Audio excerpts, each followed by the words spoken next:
Salut à tous, ici Edouard Thieleux, et donc aujourd'hui je vais vous parler d'un très grand classique en supply chain, gestion de stock ou finance, c'est la classification ABC. Donc je vais commencer d'abord avec une introduction du principe de Pareto, et ensuite on ira sur Excel où je vous montrerai très simplement et très concrètement comment mettre en place cette classification ABC sur 500 articles. Donc je vais aller un petit peu vite, il s'agit d'une vidéo d'introduction. Si vous n'avez pas les notions sur Excel ou si vous voulez vraiment aller plus loin, je vous invite à aller voir les liens qui sont affichés en dessous de cette vidéo. Donc on est parti. Très simplement, donc vous connaissez sûrement Vilfredo Pareto qui a mis en place le principe de Pareto. Donc c'est un économiste italien du 19e siècle qui en gros au début analysait les richesses et donc a découvert qu'en gros, quel que soit le pays, 20% des personnes possédaient 80% des richesses. Et ensuite, il a étendu ce principe à peu près tout ce qui nous entoure, que ce soit dans la vie professionnelle ou personnelle. Et donc ce qu'il faut retenir de ce principe, c'est qu'en gros, 20% de vos actions apportent 80% de vos résultats. Donc pour une entreprise, 20% des produits représentent 80% du chiffre d'affaires.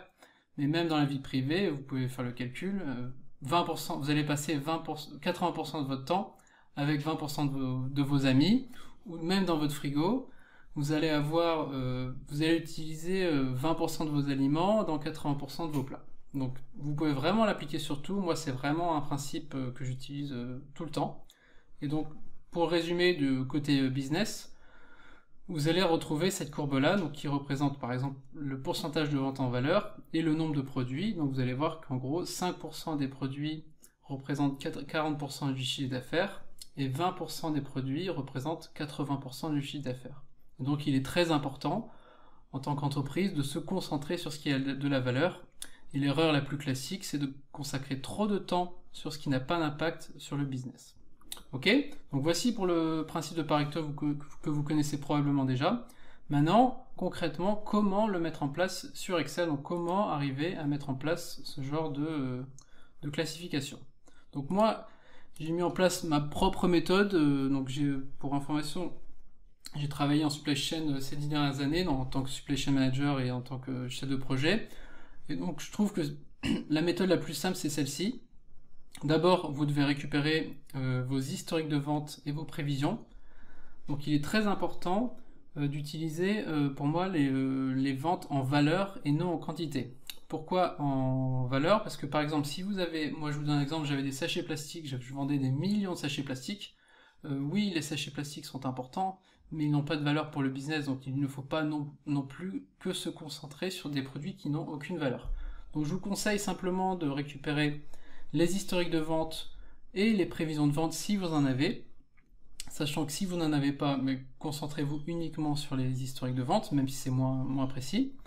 Vous mettez tout ça dans un tableau que vous avez probablement déjà, et donc à la fin de ce tableau, j'ai simplement créé une colonne où je vais venir faire la somme du passé et du futur. Donc personnellement, je trouve qu'il est beaucoup plus pertinent de prendre plus de temps, plus de poids pour le futur que le passé, parce que par exemple, si vous avez des nouveaux produits, il va falloir très rapidement se concentrer sur vos nouveaux produits pour être sûr que ces produits sont vraiment votre priorité. Donc moi, personnellement, je prends 3 mois dans le passé et 9 mois dans le futur. Vous pouvez faire 6 mois, 6 mois, et si, encore une fois, si vous n'avez pas de prévision, eh bien, faites simplement la somme des 6 ou 12 derniers mois. Donc voilà la somme, donc vous faites simplement une somme sur Excel. À la fin, vous glissez la formule, donc vous avez une somme par mois. Vous avez votre tableau, et maintenant, donc ici vous avez tous vos articles que vous vendez depuis une certaine période. Donc là j'ai pris l'exemple d'un client avec qui j'avais travaillé. Et donc à la fin, il suffit simplement de créer un tableau croisé dynamique. Donc j'espère que vous avez déjà créé un tableau croisé dynamique. Il faut sélectionner toutes les lignes avec du texte, sachant que si vous n'avez pas de texte, le tableau croisé dynamique ne va pas marcher. Vous sélectionnez la table jusqu'en bas. Pourquoi jusqu'en bas? Parce que si vous avez plus d'articles après, il ne faut pas rechanger la sélection, donc je vous conseille toujours d'aller tout en bas. Vous cliquez sur la section et tableau croisé dynamique. Donc là, vous êtes sur votre tableau croisé dynamique. Ensuite, on va vouloir voir les codes articles, la description article, et ça sert à rien d'aller reprendre tous les mois, vu que vous avez déjà créé une colonne qui s'appelle 12 mois. Donc, quand vous avez la colonne qui s'appelle 12 mois, vous allez simplement mettre la somme 12 mois. Donc là, vous voyez que c'est pas très visible. Alors, je sais pas pourquoi, mais Excel, par défaut, met cette mise en page. Vous allez simplement dans Création et vous allez mettre Afficher sous forme tabulaire. Vous allez aussi supprimer tous les totaux. Voilà, donc à la fin, vous avez cette table-là avec tous vos produits et la somme 12 mois. Donc, pourquoi, vous allez me demander, mais pourquoi j'ai fait ça? Pourquoi j'ai fait ça? Pour une raison très simple, c'est que je vais devoir trier mes produits de manière décroissante en termes de chiffre d'affaires somme 12 mois. Et donc si je le fais sur le tableau croisé dynamique, c'est simplement pour le faire de manière automatique et ne pas changer ma table de données qui va probablement évoluer tout le temps.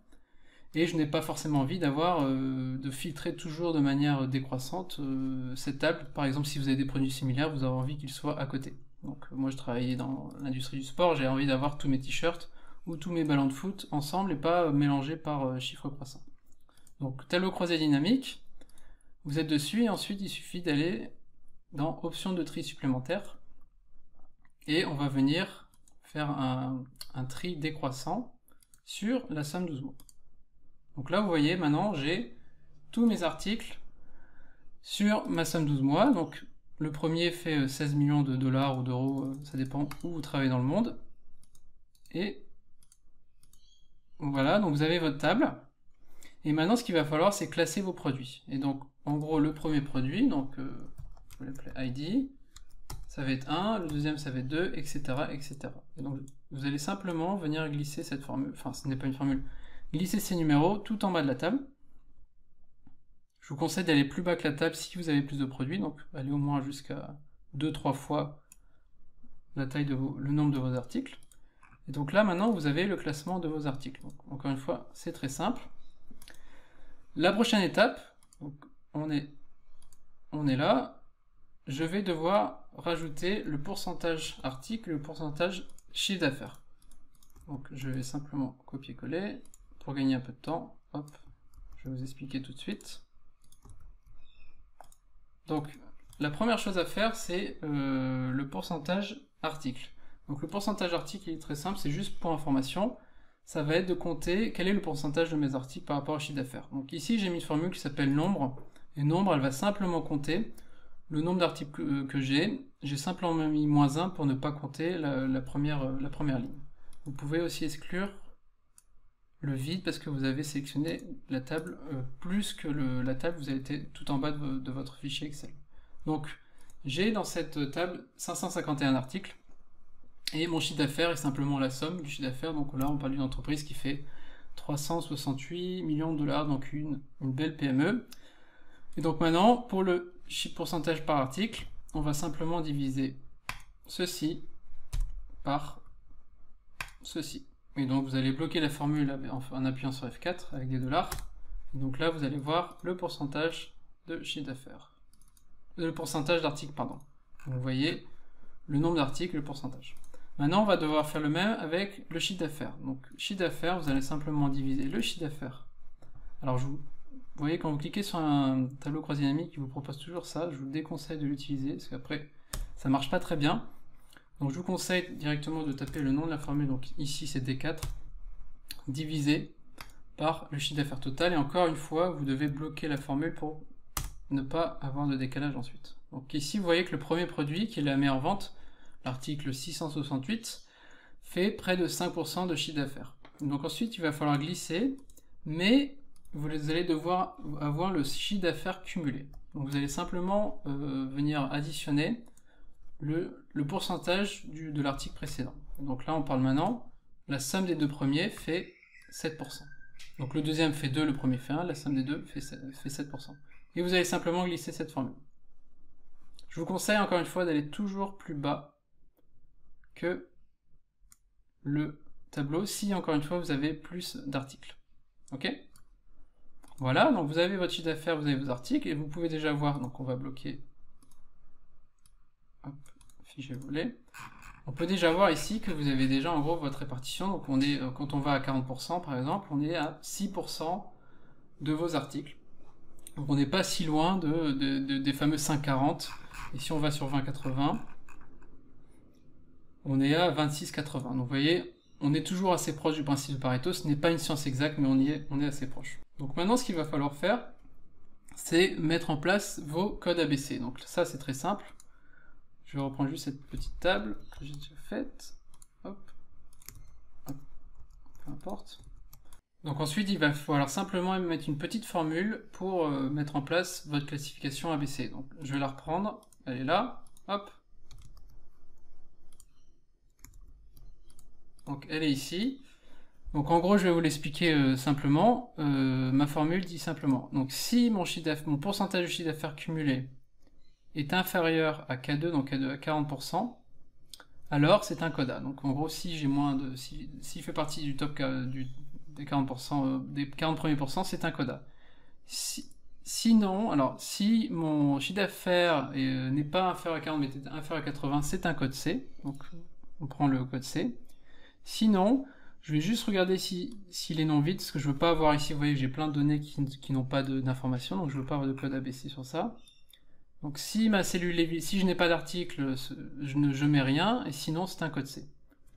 Donc en gros, si vous glissez la formule, hop, vous allez voir que automatiquement il va vous créer une classification A, B et C. Et donc il va s'arrêter à 80%, hop, vous voyez là qu'on est sur un code B, puis on est sur un code C.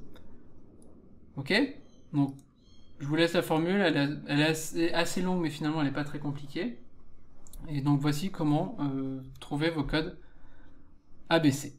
Donc j'ai rajouté simplement un format conditionnel. Si vous allez dans mise en forme conditionnelle, vous allez voir que j'ai des règles. En gros, si ma cellule est égale à A, ou si ma cellule par exemple est égale à C, je le mets en rouge. Si la cellule est égale à B, je le mets en orange. Si ma cellule est égale à A, je le mets en vert. Voilà, donc voilà pour la classification ABC. Et donc ensuite, il vous suffit simplement d'aller faire un recharge V ou un VLOOKUP si vous travaillez en anglais sur vos données. Donc ici, vous voyez que j'ai un recharge V de mon code sur ma table ABC. Et donc je vais récupérer mon code ABC. Et donc il suffit simplement, quand vous êtes là, de rafraîchir. Donc à chaque fois que vous rajoutez des données, des nouveaux articles, ou votre chiffre d'affaires, ou votre prévision change, il vous suffit d'actualiser la table et ça va venir actualiser ce fichier-là.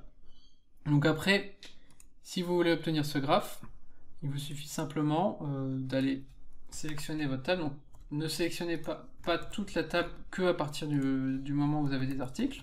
Donc ça, c'est la seule chose que vous devez faire un peu manuel. Je l'explique dans d'autres vidéos. Vous pouvez aussi créer des macros Excel qui vont le faire automatiquement, mais bon, c'est absolument pas indispensable. Vous voyez votre répartition ici. Dans la vidéo complète, je vous montrerai comment faire un joli graphe cumulé, mais en gros, vous voyez déjà votre répartition. Vous pouvez changer l'axe avec les pourcentages qui est ici. Donc à la fin, vous vous retrouvez avec ce tableau-là. Donc vous voyez que vous avez une répartition A, B et C qui est très très proche de la répartition Pareto. Et encore une fois, si vous changez vos données, tout est dynamique, parce qu'il vous suffit simplement de mettre à jour cette table, puis de mettre à jour, cliquer sur actualiser, et toute votre classification se met à jour automatiquement. Donc voici pour la classification ABC sur Excel. Vraiment, je vous le dis, moi par expérience, donc ça fait 10 ans que je travaille en supply chain. L'erreur classique, numéro 1, c'est de ne pas avoir de classification ABC. Et la deuxième, donc moi j'ai travaillé en France, en Australie, au Brésil, en Malaisie. C'est vraiment l'erreur classique, c'est de ne pas passer assez de temps sur ces codes A et B. Et donc vraiment, je vous conseille, si vous travaillez en approvisionnement notamment, passez toutes les semaines, vous devez repasser en revue, vous devez vérifier les prévisions, voir si tout est ok du côté des produits A et B, et passer le moins de temps possible sur les produits C. Donc moi personnellement, j'ai automatisé le maximum, j'ai créé des macros, où j'ai mis en place des algorithmes pour ne surtout pas passer de temps sur les produits C. Même si vous loupez des ventes, c'est pas grave, parce que finalement, le résultat, l'impact sur vos résultats se fera grâce aux produits A et B. Donc voilà pour cette vidéo. Si vous voulez aller plus loin, donc j'ai créé, donc vous pouvez regarder dans les liens ci-dessous de cette vidéo. Et donc j'ai créé un module dédié à la gestion du temps, qui est pour moi clé, quel que soit vos départements, mais particulièrement dans mon domaine qui est la supply chain et la gestion de stock. Donc j'ai créé un module qui s'appelle « Comment être plus efficace et gagner 2 heures par jour ». où je vous explique très concrètement comment je travaille, donc je vais revenir sur le principe de Pareto, sur la classification ABC. Je vais vous parler de la gestion des priorités, des outils que j'utilise pour vraiment gérer mes priorités et avoir des résultats assez rapides. Gestion des emails, donc un des gros problèmes d'aujourd'hui, que vous passez probablement 4-5 heures par jour à traiter 200-300 emails. Donc je vous expliquerai moi comment j'arrive à réduire ce temps à 30 à 1 heure par jour maximum. La gestion des rendez-vous, je vous expliquerai comment protéger votre calendrier et ne pas être en permanence en réunion avec tout le monde. Je vais vous parler de la gestion des tâches, je vais vous parler d'une méthode très efficace pour traiter votre tâche très rapidement. Et je vous parlerai aussi à la fin d'un plan d'action très concret. Et si vous voulez aller plus loin, je vous présenterai les livres que j'ai lus pour mettre en place cette formation. Donc voilà, c'est tout pour la classification ABC. Je vous invite encore une fois à aller voir dans les liens ci-dessous et à vous abonner à notre chaîne si vous voulez recevoir plus de vidéos comme celle-ci. À bientôt!